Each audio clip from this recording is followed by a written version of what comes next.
Call of Duty is a series not known for subtlety. After transitioning away from World War II with the critically and commercially successful Call of Duty 4 Modern Warfare, the series cemented itself as an over-the-top, action-oriented first-person shooter set in an exhausting universe where armed conflict, both sanctioned and secretive, threatens to plunge the world into chaos each year. Call of Duty established itself as a series with lore, as each new game tells a story that carries over the past, present, and future. Characters who fought alongside you gained mythical status, so too did the villains who wanted to destabilize governments, specifically the USA. The Modern Warfare series, including the reboot, did nothing for me, but Call of Duty Black Ops had an easier time holding my attention. That's because Treyarch dipped its toes into the psychological thriller genre. The first Black Ops was fun because of how it went full Manchurian Candidate during the backdrop of the 1960s, an era that just so happened to produce some of the best spy fiction material of all time. This was still Call of Duty, which meant you'd still get protracted gunfights, but everything was wrapped around a scrumptious layer of brainwashing, conspiracies, and Ed Harris screaming for you to tell him about the numbers. Black Ops sequels lacked the same charm as the original, given that they would leave most of the past behind in favor of a story set in the not-too-distant future. And because Call of Duty already mined future war with Advanced Warfare and Infinite Warfare, doing the same with Black Ops felt superfluous. Call of Duty Black Ops Cold War puts things back where they should, as it sets the game firmly in the 1980s and has you working with a CIA-led task force in a mission to find and eliminate a dangerous Soviet spy. And as a result, the campaign is some of the most fun I've had with Call of Duty since the series debuted in 2003. A lot of credit goes to Raven Software, the studio responsible for fantastic games like Heretic, Jedi Knight 2, Jedi Outcast, and Singularity. Treyarch put its energy into the multiplayer end of things, returning with new Cold War spins on its own modes like Nazi Zombies and Blackout. The campaign opens with the end of the Iran hostage crisis from January 20th, 1981. Black Ops alumni Frank Woods and Alex Mason accompany CIA operative Russell Adler to capture and interrogate two men who helped plan the kidnapping.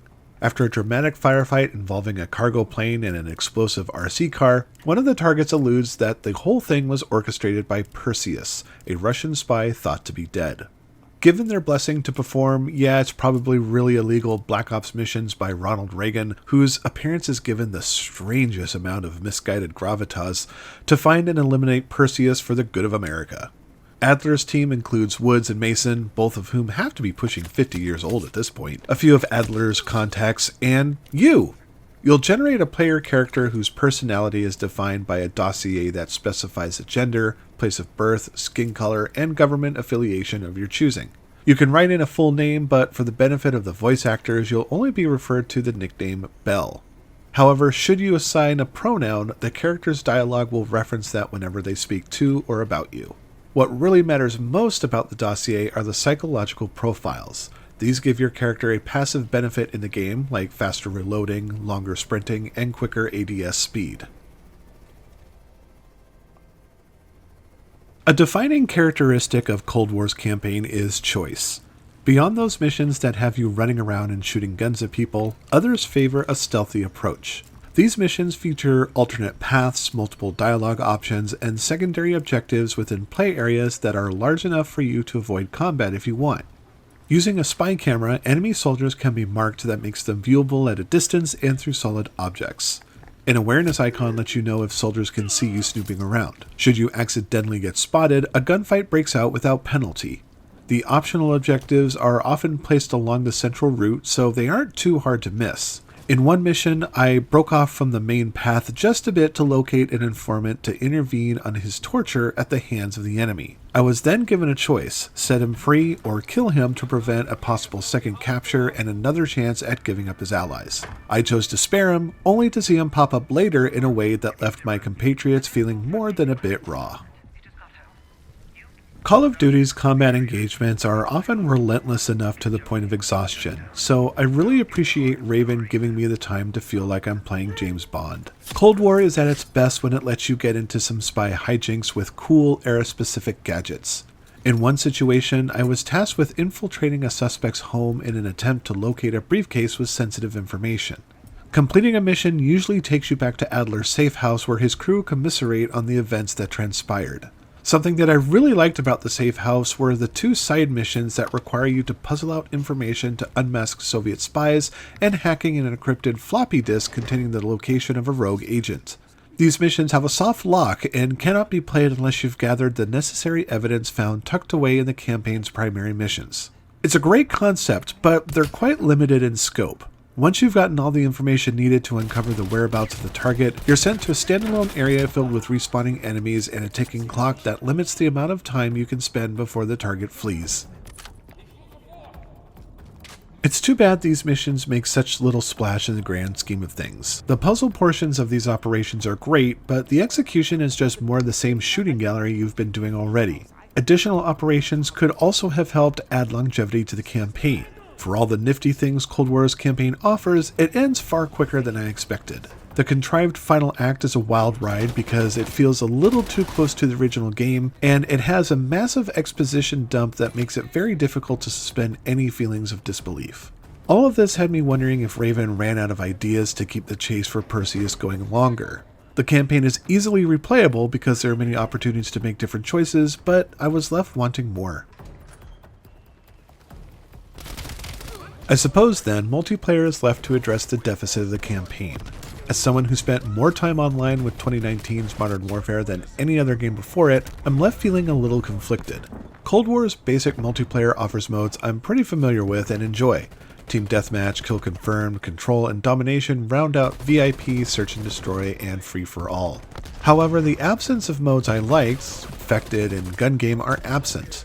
Combined Ops is entertaining enough if you're into big maps and larger teams, but the matches are only as good as their maps. Armada, which appeared on the beta, is fine, but because I've already logged time with it, I want to try other areas. It's been my luck, though, that everyone votes for it.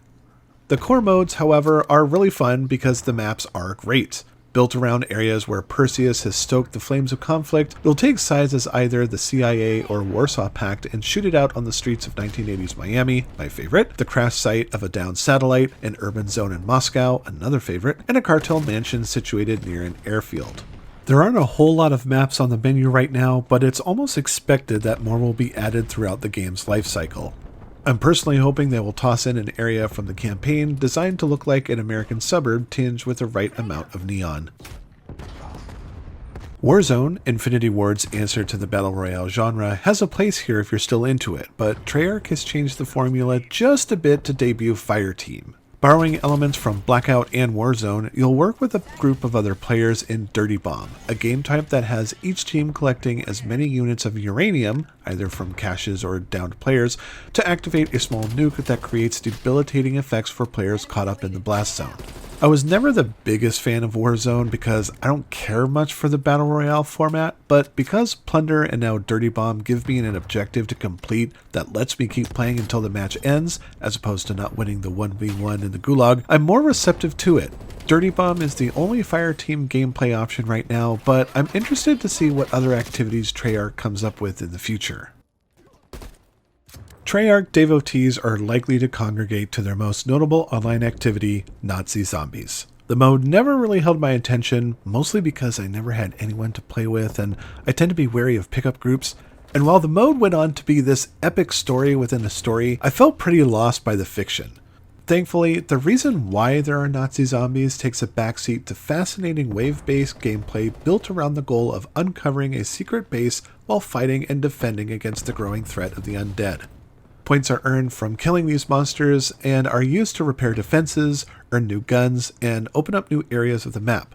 Like the horde modes of yesteryear, Nazi Zombies is clearly one of those activities that is best enjoyed with friends. If you set your watch to Treyarch's latest drop of undead zombie action, then chances are you don't need me to convince you of its merits. Call of Duty Black Ops Cold War looks great, but doesn't quite have the same wow factor as other PS5 launch games like Demon's Souls and Spider-Man Miles Morales. Partial fault can be placed at the feet of Call of Duty because these are games that move so quickly it can be hard to justify stopping to take in the sights. But that's another reason why I enjoyed the infiltration missions, because their slower pace means you can revel in the exquisite recreation of Russian architecture as you sneak through the halls of a government building or walk the rain-soaked streets of East Berlin. The game runs really well too, though I did have an instance where the campaign crashed on me. Load times are fairly swift, and the game checkpoints often enough that little time was spent picking up where I left off. The only technical complaint I have is a familiar one. Call of Duty Black Ops Cold War requires a whopping 200 gigs of hard drive space. Treyarch mitigates the download by letting you choose which parts of the game, campaign, multiplayer, and Nazi zombies, to prioritize, but holy hell, guys! This was one of the biggest problems with Modern Warfare, and it's a damn shame that once again, console owners are faced with the prospect of having to delete games and content to make way for its massive install.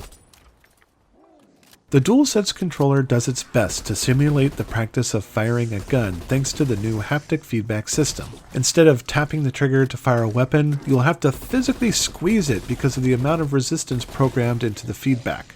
And what surprised me the most about this was how near true to life it felt. A friend once took me with him to a gun range some years back, and the feeling of pulling the trigger on a video game controller felt really similar to that of a handgun. The trigger that lets you aim down the sight also has a little bit of resistance, but it doesn't quite feel as realistic as the one tied to firing the gun. The haptic feedback and resistances on the DualSense controller are cool, but I was concerned whether or not extended play would make an impact on my hands. With the amount of time I put into the campaign and multiplayer, I never felt like I had to stop and give my hands a rest any more than normal. Your mileage may vary, and the game does give you the option to turn it off. This was something I ended up doing mostly for multiplayer because, as I learned from the hours spent battling out with other people in Modern Warfare, every second counts. Call of Duty Black Ops Cold War offers a familiar package. A two-short campaign developed by a reputable studio and multiplayer that provides lots of activities to score points, earn weapon unlocks, and shoot other people in the face. Despite the length, the campaign is a fun departure from the Tom Clancy-esque tone of mainline games. It leans heavily into the aesthetic of the 1980s, from fashion to real-world advertisements. Yeah, it's kind of gross that Doritos earned prominent placement, but at least Raven had the foresight to include the vintage brand designs. Another thing the campaign struggles with is tone, be it the "hell yeah, kill 'em all" shouting of your allies as you're blowing away villages in Vietnam, to the very presence of Ronald Reagan himself. Some are sure to balk at the presence of Reagan because of the dark clouds that have become part of his legacy. Personally, I find it amusing when game developers say they're not trying to be political in making games, but when you put such a divisive figure in the same type of spotlight Treyarch has, you have to wonder at what point do you think they worry about tipping over the political apple cart. To be fair for a moment, at least Reagan's cameo in Cold War is far less egregious than Modern Warfare's shameful attempt at revisionist history. So it has that going for it, which is nice. DarkStation gives Call of Duty Black Ops Cold War for the PlayStation 5 4 stars. Be ready. Could be 1,000 Reds on the other side of this door. Cover me.